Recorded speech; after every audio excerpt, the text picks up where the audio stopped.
Sungguh-sungguh Allah sangat ridho ketika seorang hamba itu makan ketika sesuap nasi dia muji Allah, ketika minum seteguk nasi dia muji Allah. Itu kalau orang diridhoni Allah itu wali betul. Itu untuk jadi wali itu gampang. Kamu makan ridho, kamu nginjak buminya Allah ridho seneng, kamu hidup keseharian aman seneng. Nah ini supaya sampean kita semua ngaji betapa panduan Rasulullah untuk menggapai ridho Allah itu banyak yang keseharian sekali. Saking kesehariannya banyak dalam hadis dan itu sahih. Nabi menyebut hal-hal yang keseharian. Hatta ma tas'alu fi imra'atika, kamu punya uang kemudian istri kamu bisa makan itu ibadah. Bahkan sebagian ibadah itu dicontohkan Nabi yang akhirnya diprotes sahabat, yaitu wa fi buti ahadikum shadaqah, kamu menggauli istri kamu itu ya sedekah. Sampai sahabat bilang yang benar ya Rasulullah, ayati ahaduna syahwatahu wa huwa lahu ajrun, masa urusan biologis, urusan syahwat kemudian dia dapat pahala. Nabi menjawab, alai salawatu aha fi haramin akana alaihi wisrun, bagaimana kalau dia meletakkan ke yang tidak benar itu kan dosa. Nah hal-hal seperti ini yang saya ingin teman-teman semua, saya juga agak ingin ngaji demi Anda juga agak ingin. Itu dosa sekali ngaji kok pesanan kelompok tertentu itu nggak boleh. Islam itu untuk semua, jadi ya cuma karena di depan saya jenengan ya seakan-akan jenengan korbannya. Itu ada ilmunya dalam usul fikih itu. Jadi orang itu harus ngaji usul fikih. Nama yang disebut, mungkin Mas Sufyan masih ingat zaman ngaji usul fikih. Nama yang disebut itu tidak jaminan sebagai prioritas perintah. Jadi misalnya gini, kebetulan yang di depan Nabi itu Abu Dzar.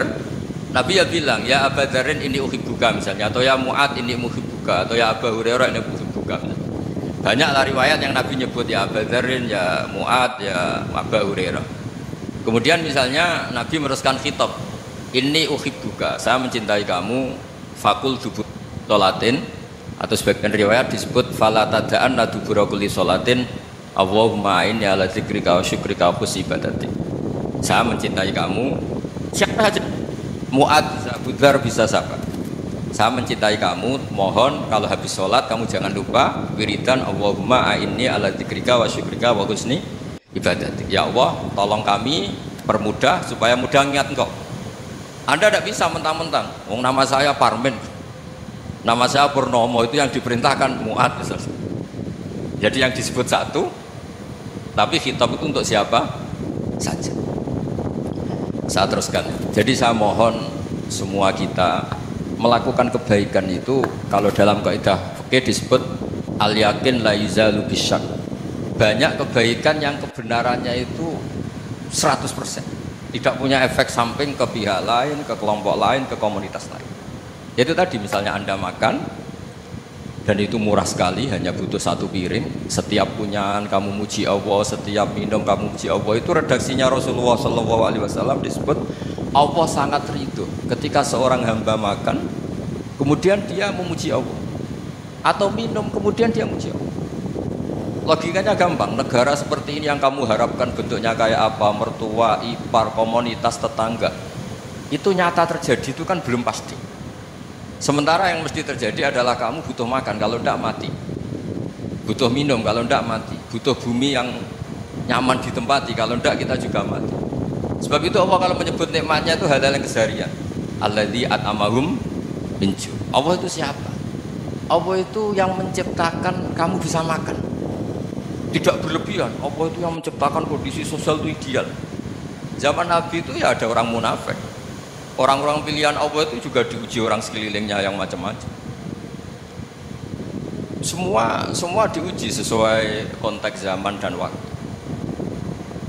Nah, tapi ada ibadah-ibadah yang selalu disarankan Nabi. Sampai Nabi itu pernah ditanya, ayul Islam ya khairun ya Rasulullah, Islam terbaik itu gimana? Jawabannya Nabi itu unik. It'amut ta'am. Islam terbaik itu ya makan-makan, santai-santai. Ketika Allah menyebut beberapa kebaikan, falak tahamal aqobah wa ma adraka mal aqobah. Terusannya apa? Fakku raqobah. Terusannya apa? Au it'amun fi yaumin di masubaya, atau acara makan-makan itu juga Islam. Kenapa? Ya bayangkan kalau tidak ada makanan kita mati kan. Kondisi sosial tidak ideal itu Anda masih nggak apa-apa, tapi kalau Anda tidak makan, Anda tidak minum, Kamu punya istri cerewet masih bisa hidup, punya mertua cerewet masih bisa hidup. Tapi kalau tidak makan bisa mati. Berarti penting mana istri sama makan? Penting mana? Makan. Semoga istri Anda dengar. Nanti kamu disuruh makan tapi pulang dari.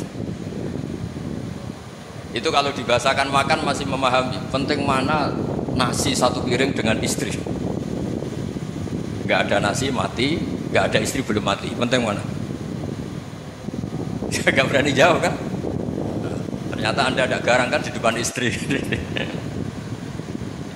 Jadi saya mohonlah, mungkin Mas Sufyan Sauri tadi yang bisa bantulah teman-teman tuh ngaji yang keseharian saja. Karena kita nyari ridho Allah itu berdasar firman Allah, dan firman Allah itu menyebut keseharian tuh riang gampang. Itu tadi misalnya wa min ayatihi manamukum billaili wan nahar. Termasuk ayat-ayat Allah itu kamu tidur. Maka dulu itu ada guyonan, ada tokoh Mu'tazilah, kelompok dalam Islam yang berpikir manusia itu bisa menentukan ikhtiarnya sendiri. Karena saya bisa duduk, ingin duduk, ingin berdiri, berdiri. Karena kelompok ini nggak terima kalau semua kehendak Allah, nanti bagaimana kalau semua kehendak Allah kok ada hisab ya, ada sanksi.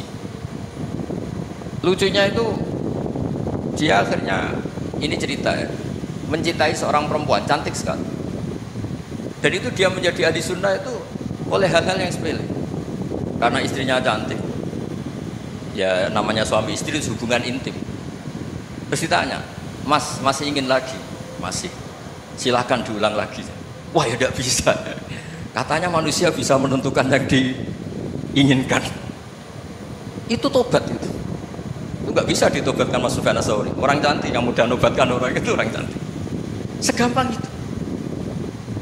Akhirnya kita tahu, makanya kalau dalam kitab Hikam itu disebut al-aqil mayyakul madza yaf'alu wa bi wal ghafil mayyakul madza af'al. Orang yang punya akal karena sadar ini wilayah Allah, semua milik Tuhan, itu dia tiap hari berpikir besok Allah akan melakukan apa terhadap dunia ini.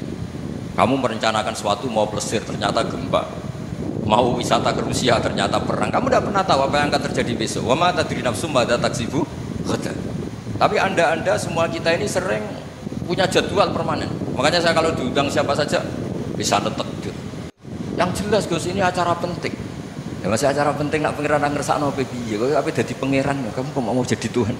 Itu kadang ya kiai. Penting Gus acara ini jenengan harus memastikan bisa. Yo kamu itu yang ngajarin tauhid, sesuatu itu biadillah kok bilang-bilang apa pas? Pasti. Kalau maksa terus tak tobatkan. Ya kalau gitu Gus bilang insyaallah. Wah itu hati saya, fisik saya, roh saya sudah bilang insya Allah. Tidak usah kamu latih kata saya. Nah hal-hal tauhid keseharian itu gampang sebetulnya. Wal ghafil yaqulu madza af'al. Tapi orang yang lupa Allah dia setiap hari bilang besok apa? Kita bisa melakukan apa? Seakan-akan dia itu aktor, dia penting, dia subjek permanen dia. Padahal kita ini hanya objek kehendak Allah Subhanahu wa taala. Karena kita yakin sesuatu yang terjadi di alam raya ini kita tidak bisa apa-apa. Makanya saya sering ngaji, sering bilang ketika Anda mensifati Allah, dia yang menghidupkan, sudah itu tanamkan sehingga ketika kita mati santai saja. Kenapa santai? Allah punya cara menghidupkan kita. Zaman kita hidup juga gak tahu caranya ngelola jantung, ngelola paru-paru. Kamu juga gak tahu ngelola oksigen yang tidak beracun, tidak mengandung polusi. Tahu-tahu hidup. Gak ingin tua ya tahu-tahu tua, gak ingin mati tahu-tahu mati. Selama ini kita hidup juga gak tahu apa-apa. Hanya gaya tok, punya jadwal, punya planning. Kalau kamu bisa menentukan pilihan Anda, pasti Anda istrinya cantik, 4 neriman semua, kona'ah semua. Nyatanya enggak kan? Ada 1 jelek, cerewet. Oh itu kan, nyatanya enggak bisa apa-apa Anda kan? Dan kamu bawa mati lagi. Itu kan. Istri Anda juga gitu, punya keinginan punya suami yang ganteng, yang jabat, yang riman, yang enggak poligami. Ya tidak kesampaian juga. Kalau kita ngitung tingkat kegagalan kita itu gagal terus. Ya kan? Nah, terus ingat Allah. Madza yaf'alu wa bi. Orang yang punya akal selalu berpikir Allah itu menghendaki apa terhadap saya. Dong sama-sama orang. Lihat orang yang serius, itu kata Anda itu pemikir berat, serius, senang punya tokoh yang meremut tuh, karena kamu anggap serius. Tapi sebagian orang anggap orang yang serius itu wong meremut, wong masam, wong muka kok ditekuk. Jadi sama Itu hati ya muqallibal qulub tsabbit qalbi ala dinik, karena kita nggak tahu cara berpikir kita tentang orang lain, tentang sekeliling kita.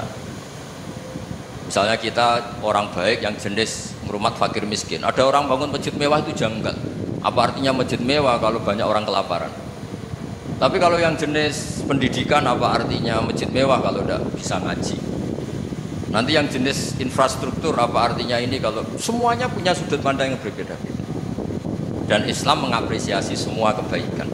Tapi katakan semua kebaikan itu adalah kehendak Allah Subhanahu wa taala. Karena apapun baik Anda itu pakai fasilitas yang diberikan oleh Allah Subhanahu wa taala. Sehingga ini yang disebut kulillah sumadarhum fi khawdihim al.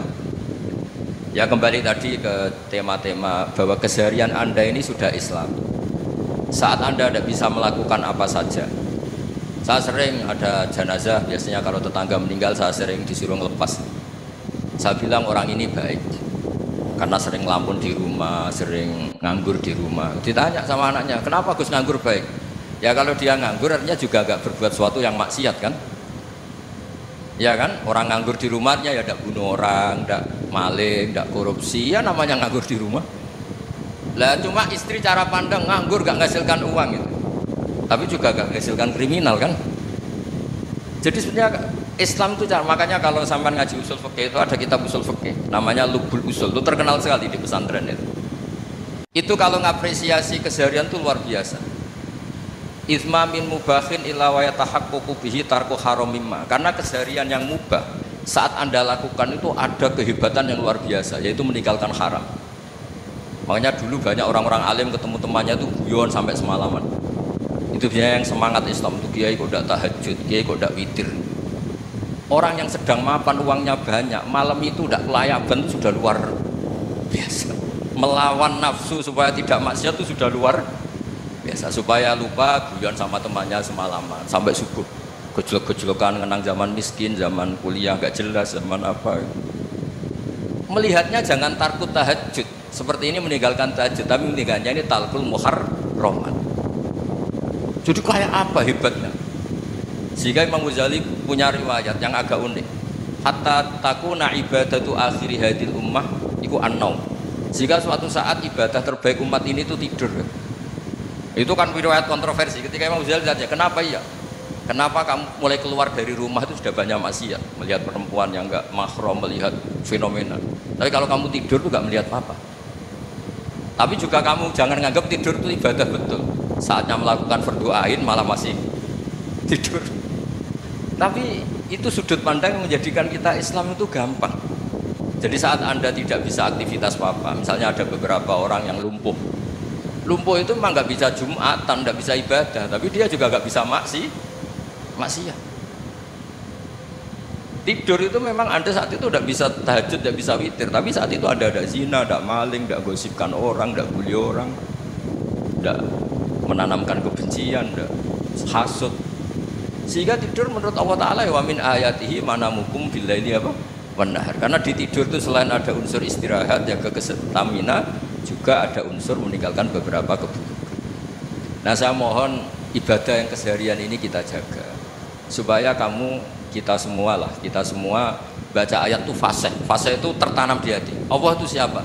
Alladzi at'amahum min ju'i wa amanahum min khauf. Dan Allah kalau cerita di Quran anna subbabnal ma'a subba thumma syaqqaqnal ardha wa syaqqa fa'ambatna fiha habba wa inaba wa qadba wa zaituna wa nakhla wa hada'iqa ghulba. Kamu tahu saya ini siapa, kata Allah?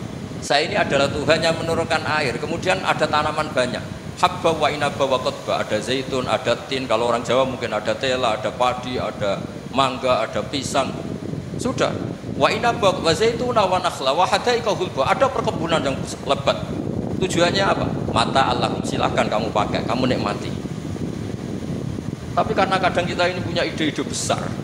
Tadi untuk syukur saja nunggu punya istri riman, rumah baik, tetangga baik, komunitas baik, semuanya baik baru syukur. Lama-lama nanti ada di surga, syukurnya nunggu surga paling kelas A. Itu sudah ada yang menghuni Rasulullah, kamu nggak boleh di situ. Masa untuk syukur saja? Repotnya Masya Allah. Jadi mohon Al-Quran yang kalau Anda hafalkan juz sama itu kan ada ayat-ayat yang kayak tadi. Ya, fal yang turil insanu ila ta'ah. Coba lihat. Apa yang kamu makan itu? Dari mana? Dan untuk mempertahankan hidup kamu keseharian. Jadi jangan kira ibadah itu harus membentuk komunitas yang versi Anda. Ibadah itu harus yang hal yang mulu-mulu. Kesehariannya Anda alami.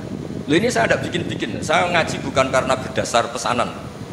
Itu ayat yang saya baca kan betul ada ayatnya kan. Fal yang turil insanu ila ta'ami anna sobabnal ma'a sobba thumma syaqaqnal ardo syaqqa fa ambasna fiha habba wa inaba wa qadba wa zaituna wa nakhla wa hadaiqa ghulba. Tulisannya apa? Mata'al lakum. Silakan kamu nikmati. Mata itu silakan kamu nikmati.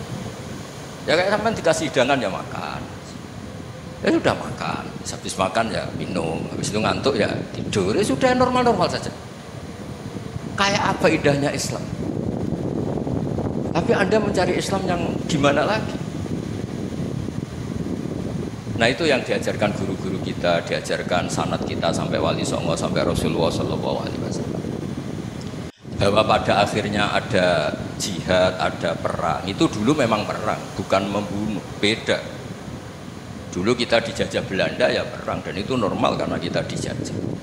Jadi ketika orang lain ingin baik sama kita, wa in ahadum minal musyrikin astajaruka ya fajiru hatta yasma'a kalam Allah. Kalau mereka ingin baik ya kita baik.